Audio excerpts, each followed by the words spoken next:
سیدنا عمر فاروق رضی اللہ تعالیٰ عنہ نے مسجد نبوی میں آ کے دیکھا کہ لوگ الگ الگ طور پر یہ نماز تراویح ادا کر رہے ہیں۔ آپ کے ذہن میں یہ خیال آیا، آپ نے صحابہ کرام سے مشورہ کیا کہ کیوں نہ اس نماز کو جو فرادہ فرادہ ادا کی جا رہی ہے، جو الگ الگ ادا کی جا رہی ہے، فردن فردن انفرادی طور پر جو ادا کی جا رہی ہے، اس کو جماعت کی صورت کیوں نہ دے دی جائے۔ اب صحابہ کرام نے مشورہ دیا، صحابہ کرام نے خود حضرت عمر فاروق رضی اللہ تعالیٰ عنہ سے عرض کیا کہ ٹھیک ہے، ایک امام کے پیچھے اگر اس نماز کو قرار دیا جائے تو بہت ہی یہ سسٹمیٹک ہو جائے گی، بہترین ہو جائے گی یہ۔ اگلے دن حضرت عمر فاروق رضی اللہ تعالیٰ عنہ نے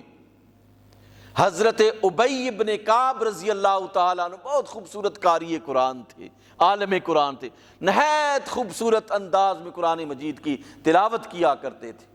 حضرت ابی بن کعب رضی اللہ تعالیٰ عنہ کو سیدنا عمر فاروق رضی اللہ تعالیٰ عنہ نے فرمایا کہ تم امامت کراؤ اور لوگ تمہارے پیچھے جو ہے یہ نماز تراویح ادا کریں۔ تو حضرت ابی بن کعب پہلے حافظ اور قاری ہیں جنہوں نے نماز تراویح میں قرآن مجید سنایا۔ یہ امت میں، پوری امت اسلامیہ میں، صحابہ کرام کی جماعت میں سیدنا ابی بن کعب رضی اللہ تعالیٰ عنہ کو یہ اعزاز حاصل ہے۔ تو انہوں نے نماز تراویح کے لیے امامت کرائی، قرآن مجید کی تلاوت کی شروع کرائی۔ پھر ایک دن بعد یا غالباً 2 دن بعد جب حضرت عمر فاروق رضی اللہ تعالیٰ عنہ آئے، ابی بن کعب تلاوت کر رہے ہیں، تمام صحابہ با جماعت جو ہے وہ نماز تراویح میں شریک ہیں، تو سیدنا عمر فاروق رضی اللہ تعالیٰ عنہ نے فرمایا نعم البدعۃ ھذہ، یہ کام نیا ہے لیکن کیا خوبصورت کام ہے یہ، نعم البدعۃ ھذہ، یہ بدعت ہے لیکن کیسی خوبصورت بدعت ہے کہ اللہ نے مجھے یہ توفیق دی ہے کہ میں نے امت کو جو ہے وہ ایک جگہ پر ایک امام کے پیچھے نماز تراویح میں کھڑا کر دیا ہے اور اکٹھا کر دیا ہے۔ آپ کے اس قول سے یہ بات ثابت ہوتی ہے کہ بعض بدعتیں جو ہیں وہ گمراہ ہوتی ہیں اور بعض بدعتیں اچھی ہوتی ہیں، جو اسلام کی تقویت کا باعث بنتی ہیں،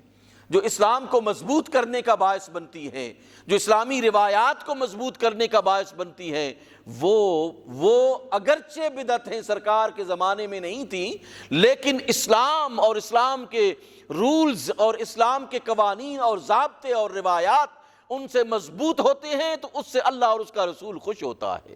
لیکن وہ بدعتیں جن بدعتوں کی وجہ سے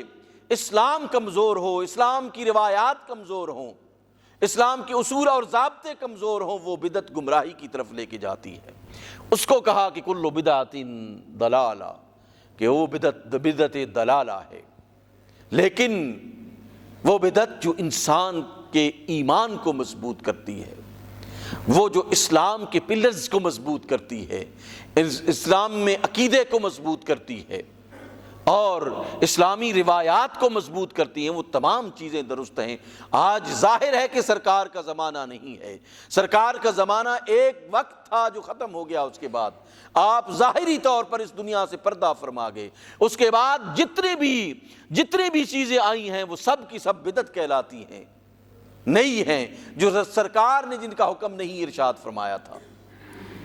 لیکن سرکار نے منع بھی نہیں کیا تھا کہ جو چیز اسلام کی مضبوطی کے لیے ہو وہ بھی تم نے نہیں کرنی ہے، جو گمراہی کے لیے ہو اس کو ترک کرنا ہے، جو اچھائی کے لیے ہو اس کو ترک نہیں کرنا۔ اللہ کے رسول صلی اللہ علیہ وآلہ وسلم نے ارشاد فرمایا کہ جب کسی شخص نے ایک اچھا کام کیا اور اس کام کو سب لوگوں نے بہتر کیا، بہتر طور پر دیکھا اور اس پر عمل کیا، تو اس شخص کو بھی اس کا ثواب ملے گا جس طرح وہ عمل کرنے والوں کو ثواب ملے گا۔ اور پھر فرمایا کہ جو شخص کوئی ایسی گمراہی کو ڈیولپ کرتا ہے جس کے پیچھے دوسرے لوگ بھی لگ جاتے ہیں، تو اس برائی کا گناہ اس شخص کو اس وقت تک ملتا رہے گا جب تک یہ لوگ عمل پیرا ہوتے ہیں اس پر۔ اور پھر آپ نے وزن دیا، مومنین کی رائے کو وزن دیا، مومنین کی اوپینینز کو جو ہے وہ آپ نے وزن دیا۔ آپ نے فرمایا ما رآہ المؤمنون حسنا فہو عند اللہ حسن، کہ جس چیز کو مسلمان اچھا سمجھیں وہ اللہ کے نزدیک بھی اچھی ہے، اور جس چیز کو مسلمان قبیح سمجھے وہ اللہ کے نزدیک بھی وہ بات قبیح ہے۔ اس لیے کہ مومن کیا ہے؟ فَإِنَّهُ يَنظُرُ بِنُورِ اللَّهِ، مومن تو اللہ کے نور سے دیکھتا ہے۔ عمر فاروق نے اللہ کے نور سے دیکھا، اور ابی بن کعب کے پیچھے نماز تراویح میں تمام صحابہ کرام کو اکٹھا کر دیا۔ کسی ایک صحابی نے بھی اعتراض نہیں کیا کہ خلیفۃ المسلمین یہ تو رسالت مآب صلی اللہ علیہ وآلہ وسلم کے زمانے میں نہیں تھا، آپ نے کیوں کیا؟ تھا، 2 دن رہا، سرکار کی ایک لمحے کی بات، ایک لمحے کا جو عمل ہے وہ بھی سنت قرار پاتا ہے، یاد رکھیے۔ ایک لمحے کے لیے اگر سرکار مسکرائے تو وہ مسکرانا بھی سنت جو ہے وہ پاتا ہے۔ سرکار درخت کے نیچے سے جھک کر گزرے تو وہ جھکنا بھی سنت قرار پا جاتا ہے۔ صحابہ کرام جب اس جگہ سے گزرتے تو جھک کر گزرتے تھے۔ کسی نے کہا کہ یہ تو سرکار کے دور میں یہاں پہ ایک درخت تھا، اس کی شاخیں نیچی تھیں، سرکار نے تو اس لیے سر مبارک جو ہے وہ جھکایا۔ صحابی نے عرض کیا کہ کس وجہ سے جھکایا؟ میرا اس سے کوئی تعلق نہیں ہے، میں نے سرکار کو دیکھا جب یہاں سے گزرے تھے تو سر کو جھکایا تھا سرکار دو عالم صلی اللہ علیہ وآلہ وسلم۔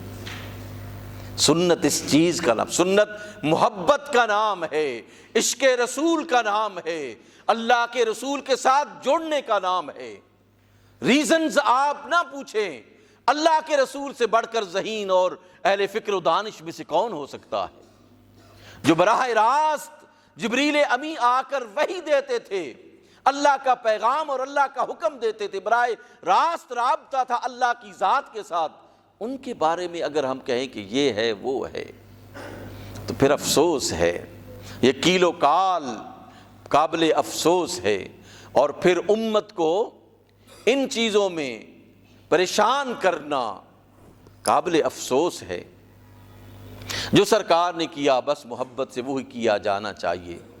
اسی طرح کیا جانا چاہیے جیسے سرکار دو عالم صلی اللہ علیہ وآلہ وسلم نے کیا ہے۔